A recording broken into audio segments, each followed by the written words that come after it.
Miniature Realms is proudly sponsored by Incom Gaming, Cheltenham's premier friendly local game store. Check the link in the description. Gotrek and Felix Jaeger first appeared in Warhammer fiction in the late 1980s. The story Geheimnisnacht appeared in the anthology Ignorant Armies and was the first story along the road of a very long path for Gotrek and Felix. It was nearly a decade later when they returned with the Trollslayer anthology by William King, a set of short stories all about the travels and adventures of the fearsome two. Skaven Slayer quickly followed with the first story in that book, Skaven's Claw, following on from the stories in Trollslayer, but the book expanded its short stories into one continuous narrative, which felt more like a regular novel than a set of short stories.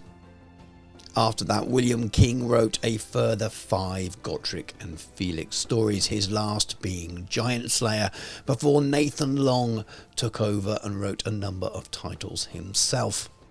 But the stories didn't end there. We had multi-author anthologies before David Geimer and Darius Hinks took over the mantle of Gotrek and Felix, with their fate ending in the end times. Or not quite. Gotrek's travels continue into the mortal realms with Realmslayer and Ghoulslayer.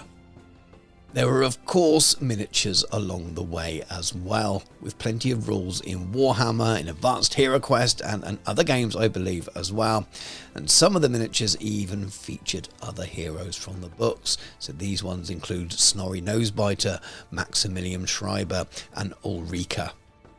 And yes, of course, there's a newer model as well, featuring the latest version of Gotrek in the Mortal Realms.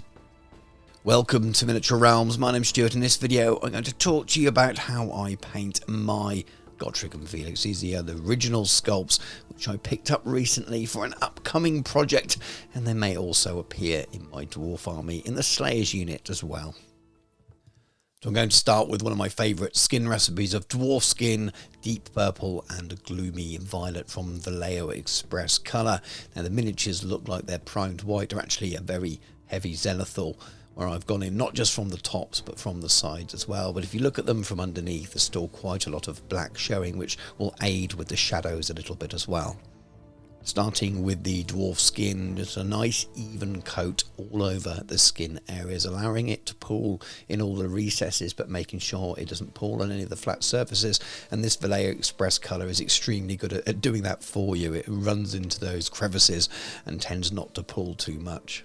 Nevertheless, it's still worth taking your time to make sure that it all goes in the right areas and flows into those gaps and doesn't pull on the surfaces, because this will do so much of the heavy lifting for you later on. This is such a good paint that if you take that little bit of time to paint as if you would if you're doing a regular base coat with a regular paint, you will really benefit from the time saving later on.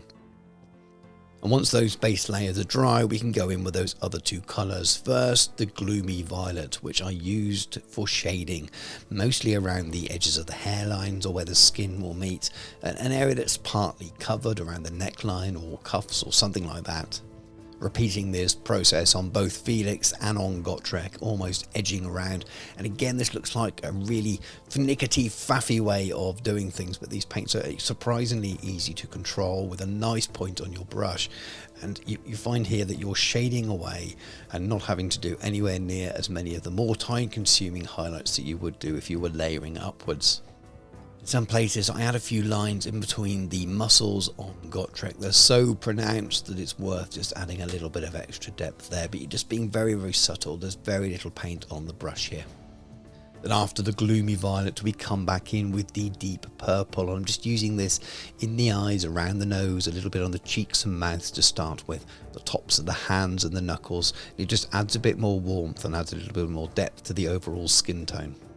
Works particularly well on the nose for the dwarf, and Gotrek is a big fan of an ale or two, and having a red nose I think is pretty poignant to go with his drinking, and it just really adds a little bit more depth and colour like I mentioned before. There they are with the skin tones all dry, and I think they look pretty good as they are, but we will come back to them later on in the video.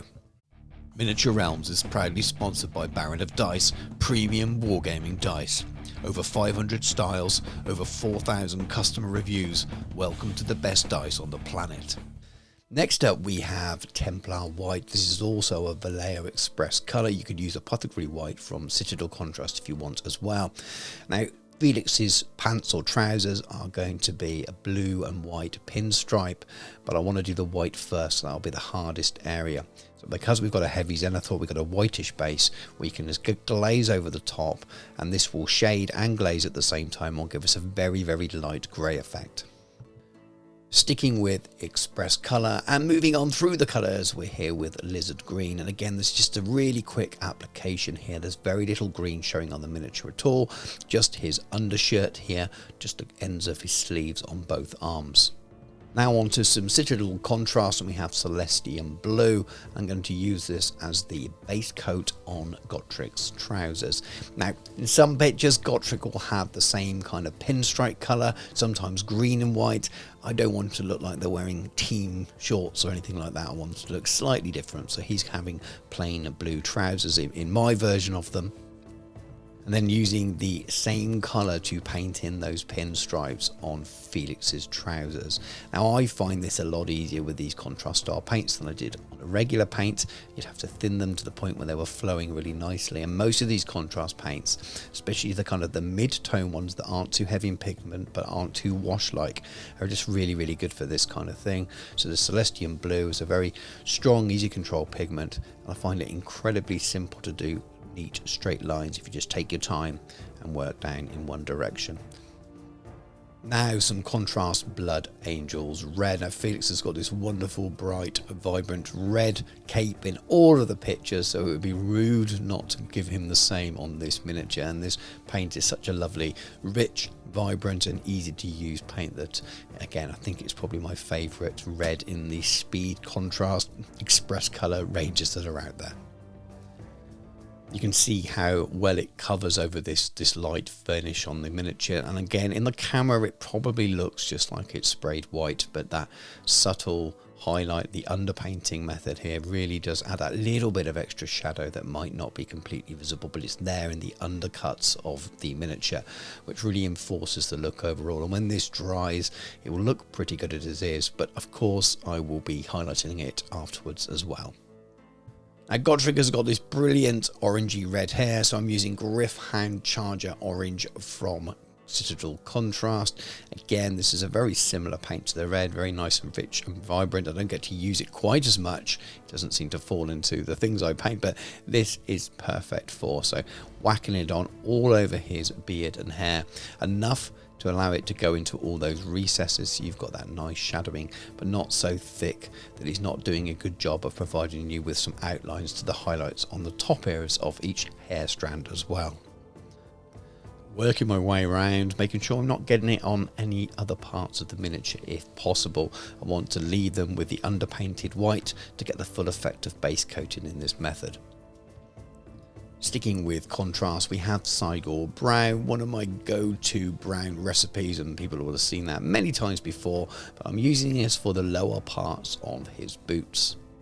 It's also perfect for the eye patch on Gotrek and the leather wraps on his handle as well. Now on to contrast Garagak Sewer, and I'm using this here on the turnbacks on Felix's boots. I don't want them to look quite the same colour leather on the inside, so these are folded over, and it's a really nice effect to have a slightly lighter tan colour on the outside. And now turning to contrast Iron Jaw Yellow, not something you see too often in my tutorials. It's a much lighter yellow than I normally use, but Felix has very blonde, whitish almost hair in some artwork, so I didn't want to start from the usual ochre tones that I would do for a blonde man. I wanted to go full cartoon comic on this and went with a much brighter yellow. Now time to start working on the metallics, and we have Decayed Metal from Scale Colour or Scale 75, and I'm actually using this to base coat all the metallics on both of the miniatures. This will be a perfect base for any of the areas that are going to be gold because of the warm reddish tones in it, but it will also help with the iron and steel tones as well, because it will help make them look old and weathered. So once Felix is finished, it's time to move over to Gotrek and do exactly the same on him as well. There's not a huge amount of metal areas. The Slayer obviously doesn't wear any armour, but there's some small little trinkets like the nose ring and the chain that runs to his ear, and all the gold emblems along his belt. Next up is black metal from the same scale colour range, and I'm going to be using this on all of the areas that are going to be steel or silver. So just a thin coat, overbrushing here on the chainmail. I'm not worrying too much if a tiny bit of that brown is still showing through. That's partly what I want. It gives a really nice base for it, but also on the blade as well, just leaving a little bit of brown around the edges, and that undertone really just helps give the blade a little bit more life. Exactly the same deal with Gotrek again, making sure I'm picking out the edges of all the links on this chain coming from his nose. For the next layer on the golden areas, we have Viking gold, also from the scale colour metallics range, and there's quite a few little bits to pick out on both miniatures. So we have these little areas on Felix's belt. We have some gold detailing on his sword, and some gold inlay on Gotrek's axe, before adding another layer to all of those little dwarven emblems along his belt. Finishing off with elven gold. Don't tell Gotrek, he would be really upset with that, and that's the top highlight on all of those same gold areas. For the larger areas like the emblems on the top of the shield, I'm focusing just towards the top half and blending down a little bit just to add a little bit of variation. And now we move on to some Game Air Silver for the top highlights on all of those steel areas. So again, a mixture of overbrushing here on the chainmail, leaving both previous colours showing at the edges just to create that sort of three-dimensional and layering effect on the metals, which gives them a little bit more depth. And for the weapons, we're focusing mostly where the light would hit, so on the edges, on the top edges, on the tops of the bolts and nuts and things like that, but also blending out a little bit down on the blades to make sure that it's light at the top and a little bit dark at the bottom.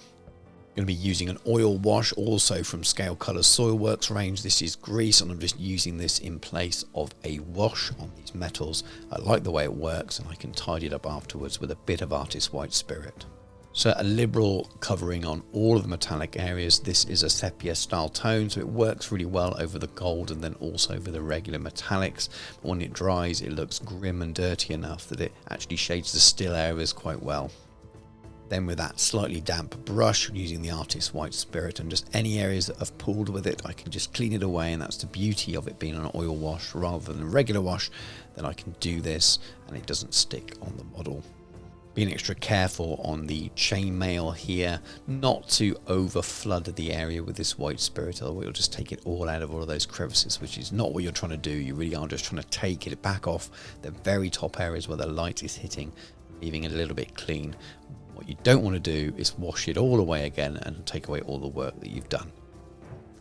Now for some model colours, some whole red and some German pale brown. It's a really nice way of highlighting any Cygor brown. After an initial layer of whole brown, which is quite reddish, I'm just doing some very thin lines of the pale brown, and you get this really nice highlighted effect. For Gotrek, we've got a few areas like the wraps of that handle to use the same method for. Don't forget his eye patch as well. Staying with model colour, we have flat earth and tan earth. That's the perfect combo to do the same highlighting, but on any of the areas that we base coated with Garagount Sewer. So it's the flat earth first on the tops of those turnbacks before thin lines of the tan earth just as an edge highlight. Moving over to two thin coats, we have Witch King Hour Blue and Leviathan Blue, and those are perfect for highlighting the Celestian Blue contrast paint that we worked on earlier. So just a very thin line of the Witch King Blue down the centre, followed up by an even thinner line of blue by the Leviathan. Using the same two colours to highlight Gotrek's trousers, so layering up very standard style painting here, working on top of that Celestian Blue first and then highlighting up with both layers. By the time we get to that top layer of the Leviathan Blue, it just really starts to pop and gives it a little bit more depth. Now turning to Pro Acryl Bold Titanium White, which is a really nice strong white that's very easy to use.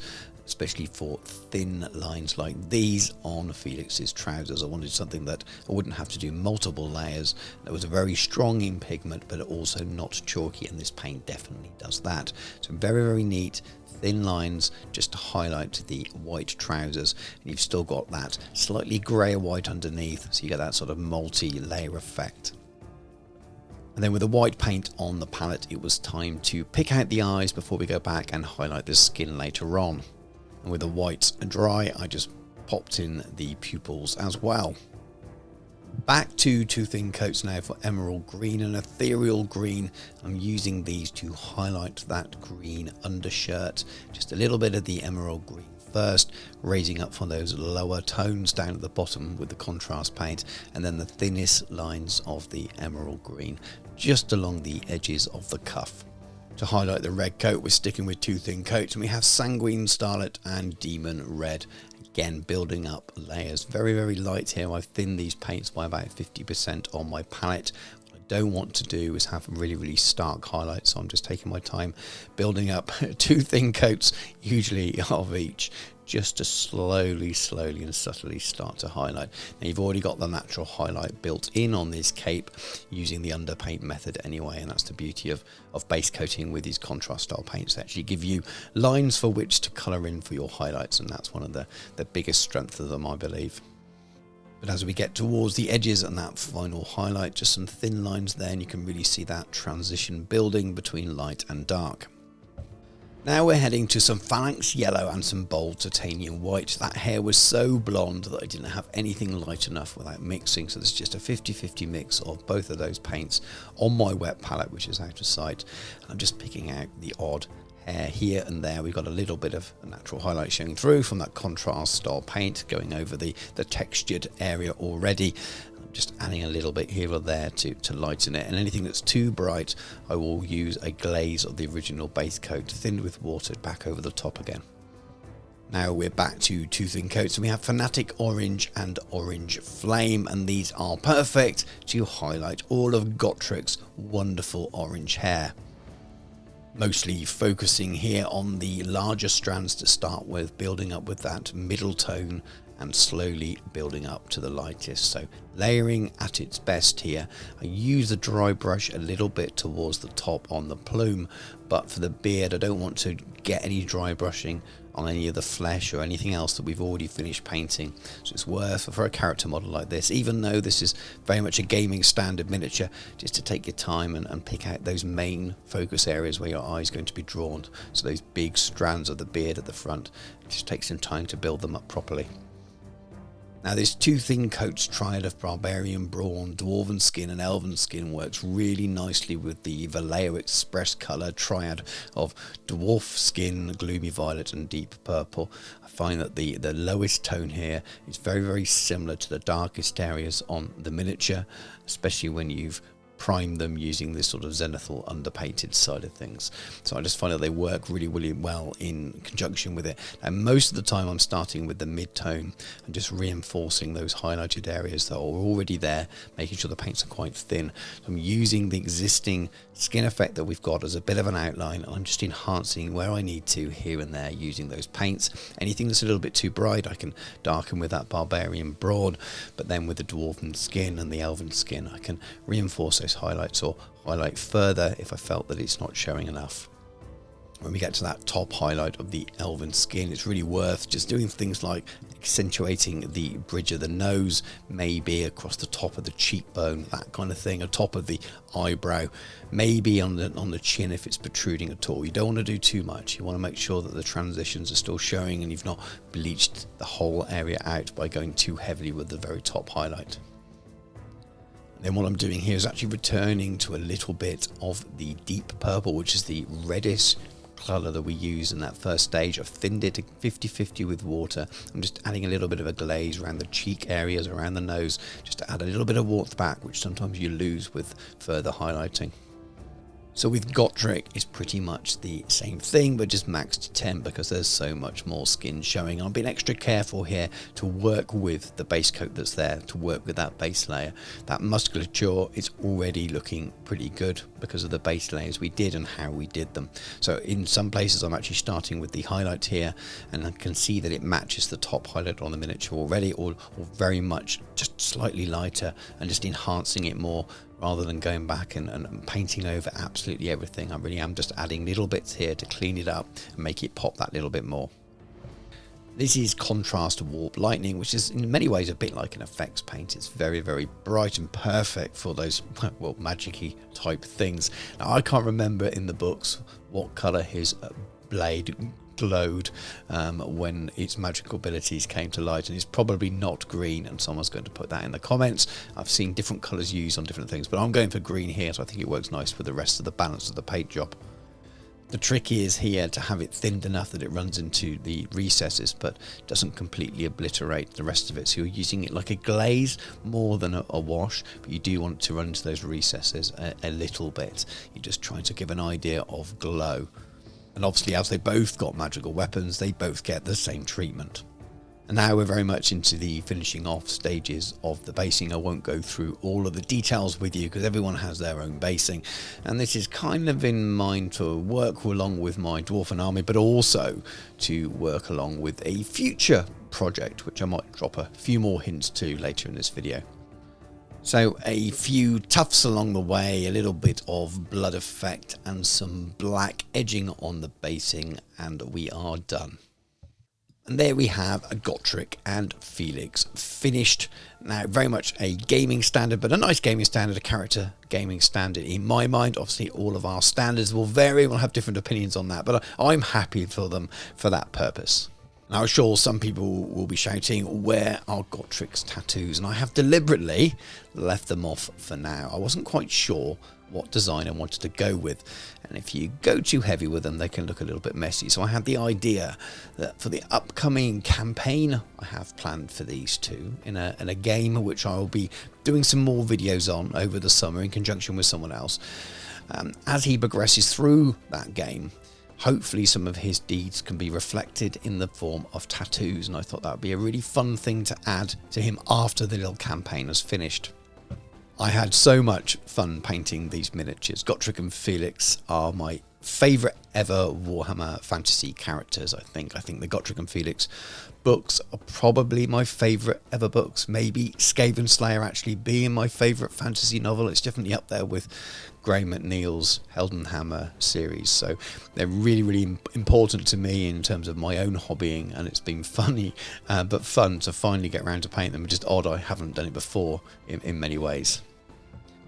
Now, I'd really like the other set as well, which I showed at the beginning of the video with Snorri and Ulrika and Maximilian Schreiber as well, but perhaps that might be something for the future. They're only about at the moment for about £300, which is crazy. I won't be spending that much money on those miniatures, but these two I needed for the plans I have this summer, and I'm really, really happy that they're the first part of those plans done.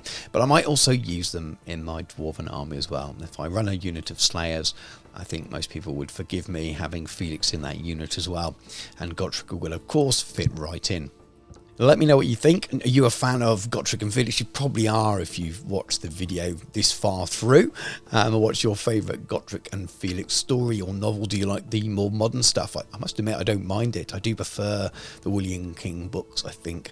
I don't mind the Nathan Long books either. It's nice to see how the characters sort of grew and changed, but it changed with the times as well, with the way Warhammer was portrayed. It was a very, very long time ago, back in 1989, when Geheimes Nacht was first released. The Warhammer world was a very different place back then. As always, if you've enjoyed the video, please give it a like, give us a comment. It really, really helps get the video seen by other people. If you're new to the channel, check out all of the other videos on there as well. Loads and loads of Warhammer related stuff, loads of painting tutorials, loads of old world things, and loads more planned for the months and years ahead. Thank you to all my patrons for your continued support on the channel, and if anyone is interested in checking it out, there is a link in the video description, and there's also a link for the channel's Discord, which is a lovely friendly place to go and chat about all things Warhammer and miniatures and other games and anything under the sun to do with miniatures or miniature painting. Thank you very much for watching, take care, and I'll catch you soon. I see you found our scuttling little friends, manling, Gotrek said, running his thumb along the blade of his axe until a bright red bead of blood appeared. Yes, Felix gasped, struggling to get his breath back before combat began. Good. Let's get killing then.